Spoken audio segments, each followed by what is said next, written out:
O mundo em que vivemos. Uma análise dos acontecimentos atuais à luz da Bíblia. Com o pastor Érico Rodolfo Bucinga.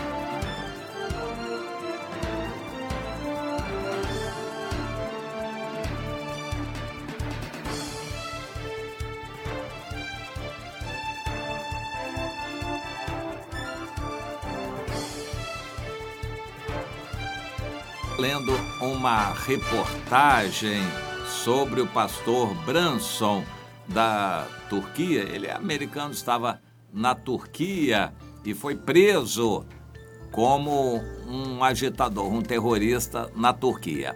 Por fim, ele foi solto e deportado, e nos Estados Unidos ele deu uma entrevista falando sobre a situação do evangelho ou do cristianismo na Turquia. E eu quero comentar isso principalmente porque a Turquia é onde estão localizadas as 7 igrejas do Apocalipse: Éfeso, Esmirna, Pérgamo, Tiatira, Sardes, Filadélfia e Laodiceia. Estão todas localizadas na Ásia Menor, que hoje é o país Turquia. Teoricamente está ligado à Europa, mas na prática hoje já faz parte do conglomerado de países árabes e se aproximando cada vez mais da Rússia para o Gog e Magog. A Turquia, nos últimos anos, arrecadou muito para investir em armas. Hoje é o país mais poderoso em armas da Europa. Eles disseram que, se houvesse necessidade, em menos de uma semana eles conquistariam a Europa inteira. Alemanha, Suíça, França e Portugal, Espanha, Inglaterra, todos os países da Europa eles conquistariam em menos de uma semana. Isto, a Turquia, que é um país poderoso em armas. A Turquia tinha um contingente razoável de cristãos. Até a Igreja Ortodoxa grega e agora a Igreja Ortodoxa da Turquia, que está se desligando da Igreja Ortodoxa da Rússia. Tem uma série de questões aí relacionadas a um tipo de cristianismo muito parecido com o catolicismo, que não tem nada a ver com os evangélicos. Este tipo de cristianismo é uma religião, tão somente uma religião. E eles não têm nenhuma atividade missionária, nenhuma atividade espiritual. É uma religião bem acomodada, digamos assim. Mas eles passaram a representar cada vez menos na população. Hoje a esmagadora maioria da população é muçulmana e ativista. O presidente Erdogan está se tornando um ditador na Turquia, bem semelhante ao Chávez e o Maduro na Venezuela. O Erdogan era muito amigo do Lula. O propósito principal dele é reunir os demais países árabes para atacar Israel. Este é o propósito principal do presidente da Turquia. Ele está concentrando cada vez mais poder nas mãos, está se tornando um verdadeiro ditador na Turquia. E ele está perseguindo os cristãos. Mas esse pastor Branson, Andrew Branson, estava lá há 20 anos. Ele é americano, estava lá há 20 anos pregando na Turquia.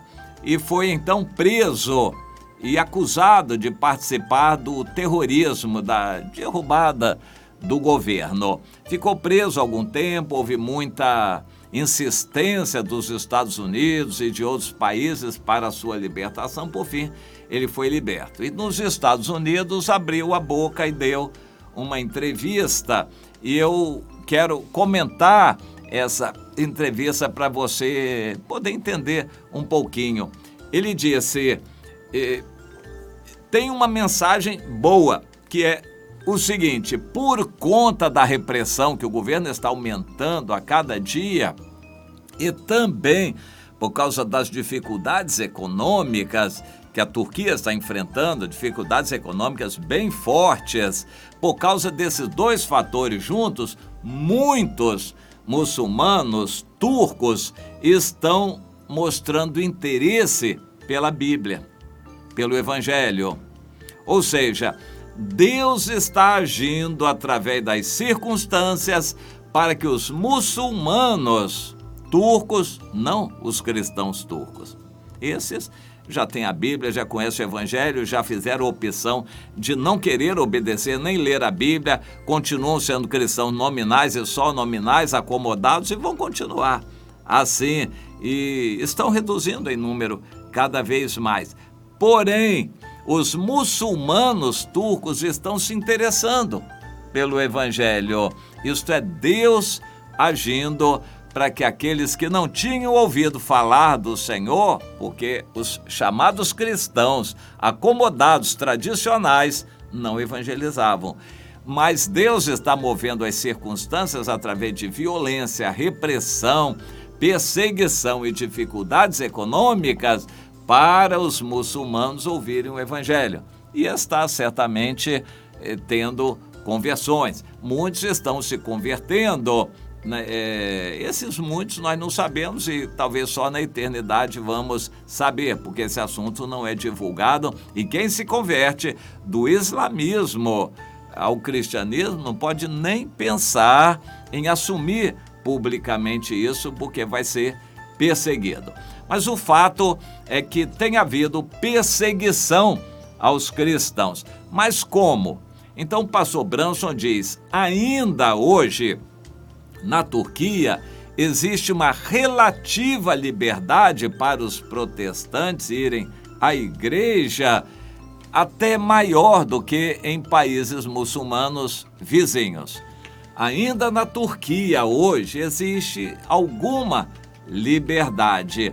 No entanto, ele disse que na Turquia a maior parte das igrejas eram dirigidas por líderes estrangeiros. Desde um longo tempo, o governo dificultou o treinamento de liderança local. Os seminários, digamos assim, não eram permitidos, coisa desse tipo. As igrejas podiam se reunir, mas não podiam treinar novos líderes e nem mesmo líderes turcos. Os líderes tinham que ser estrangeiros. E agora os líderes estrangeiros estão sendo expulsos do país. O pastor Branson diz que só nos últimos dias, aí cerca de 50 famílias cristãs estrangeiras foram deportadas da Turquia a mando do governo. Mas eu quero comentar esta realidade. A maioria, diz o pastor Branson, a maioria dos líderes cristãos naquele país são estrangeiros. Isso aconteceu por acomodação dos turcos cristãos. Isso aconteceu por erro dos líderes cristãos. E agora eu pergunto, o que eles estão fazendo na igreja? Líderes, pastores, missionários, obreiros, dirigentes de igreja que não estão treinando os cristãos. A única razão na igreja para a atuação da liderança é formar novos líderes, pregar o evangelho e fazer discípulos. Eles não estão fazendo discípulos, cada cristão tinha que ser um líder, um discípulo. Mas não é isso que está acontecendo.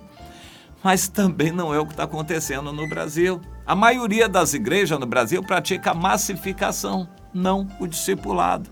A massificação é o que as igrejas fazem, junta um monte de gente na igreja, aí prega. Dá oportunidade para um, outro canta, um prega bonito, profetiza, e todo mundo vai embora, ninguém é responsabilizado por nada, e vem a igreja quem quer, e os cristãos fazem o que querem, e vem à reunião se quiserem também.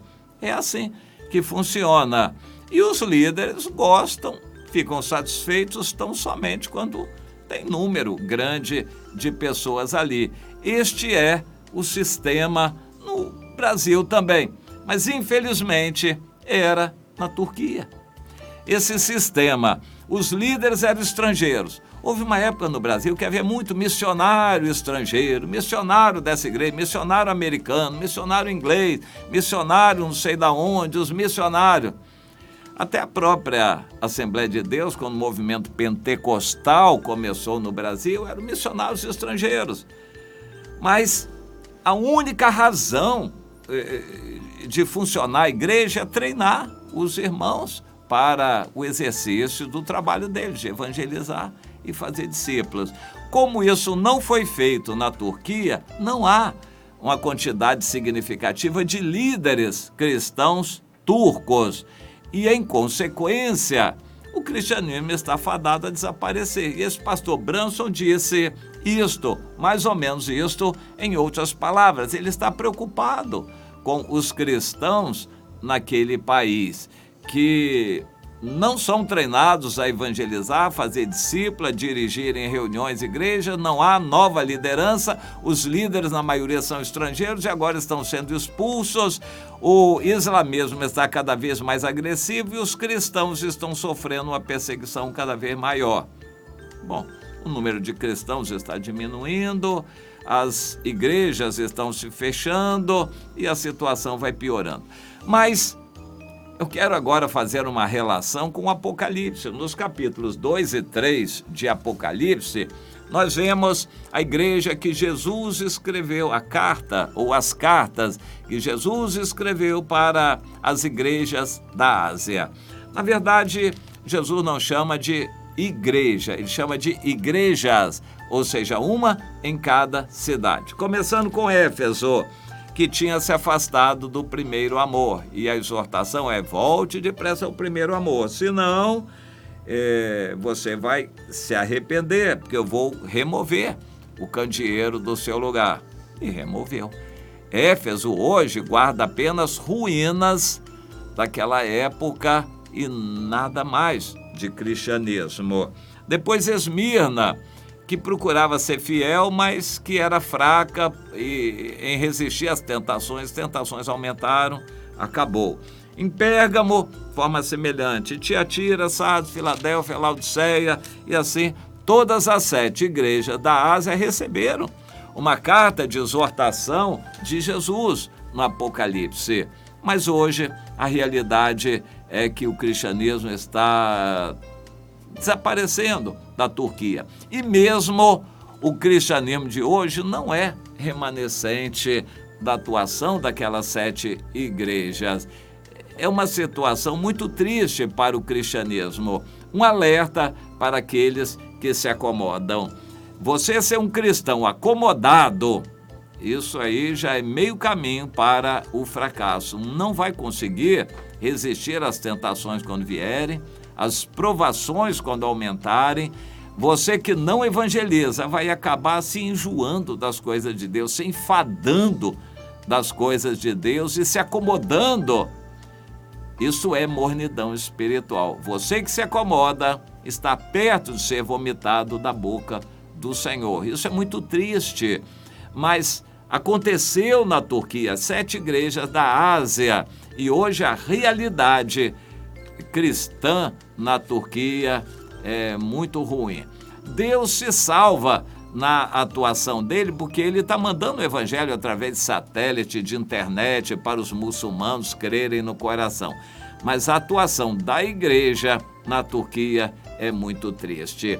Infelizmente, não é só na Turquia. Em muitos países, a igreja está se fossilizando, está se acomodando ao mundo. Muitas igrejas estão fechando, e líderes que não fazem líderes, igrejas que se acomodam, crentes que não evangelizam, estão todos incluídos aí no mesmo saco de condenação, a mornidão espiritual, e vão ser vomitados da boca do Senhor. É assim que Deus termina de falar a igreja de Laodiceia por causa daquela mornidão espiritual. Receba para você este alerta. Meu irmão, você está vitorioso hoje, com toda a vontade, servindo a Deus, animado, orando, buscando o Senhor, consagrando sua vida, lendo a Bíblia, querendo evangelizar. Hoje você está assim?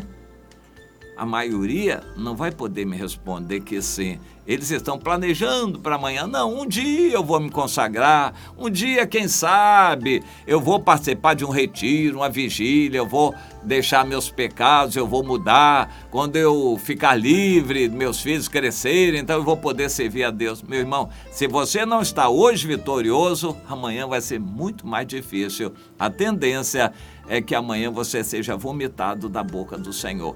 Pense nisso e guarde como um alerta de Deus para você hoje. Hoje é o dia, não é amanhã.